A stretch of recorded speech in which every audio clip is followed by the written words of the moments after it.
February एंडपर्यंत जे आहे हे पूर्ण 2 साईडची लेन जी आहे ती आपण ओपन करू शकतो आणि त्याच्या पुढच्या 2 महिन्यामध्ये जे आहे आपण राईट साईडची जी लेन आहे ती आपण ओपन करू शकतो। तर एकूण आपल्याला पलावा निळजे जंक्शनवरती 4 लेन असे त्या ठिकाणी मिळतील, 2 लेन जाण्यासाठी 2 लेन येण्यासाठी।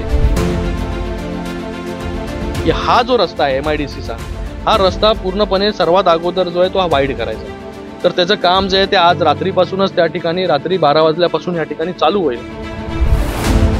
या कल्याण लोकसभेमधील वाहतूक व्यवस्था जी आहे ती पुढच्या 2-3 वर्षामध्ये जी आहे ते मोठ्या प्रमाणामध्ये या ठिकाणी ऑल्टरनेटिव्ह रूट्स ट्रान्सपोर्टेशनचे हे रेडी होतील काटेया एरोडी। तर त्याचंही काम जे आहे ते युद्ध पातळीवरती सुरू आहे। एक लेन त्याची जी आहे ती आपण आता फर्स्ट वीक ऑफ फेब्रुवारीपर्यंत ही एक लेन आपण चालू करतोय बेलापूर ते वाई जंक्शन। तर ह्याच्यामध्ये जो 45 मिनिटाचा कालावधी लागणार होता तो फक्त 5 मिनिटावरती जो आहे तो प्रवासी जो आहे तो कल्याण, डोंबिवली, मुंब्रा कुठूनही जो आहे हा या मार्गावरती प्रवास करू शकतो आणि त्याच्यामुळे जी वाहनं शिळफाट्याकडे जातात, कल्याण फाट्याकडे जातात, ती वाहनं या मार्गी जी आहेत ते बाहेरच्या बाहेर निघून जातील।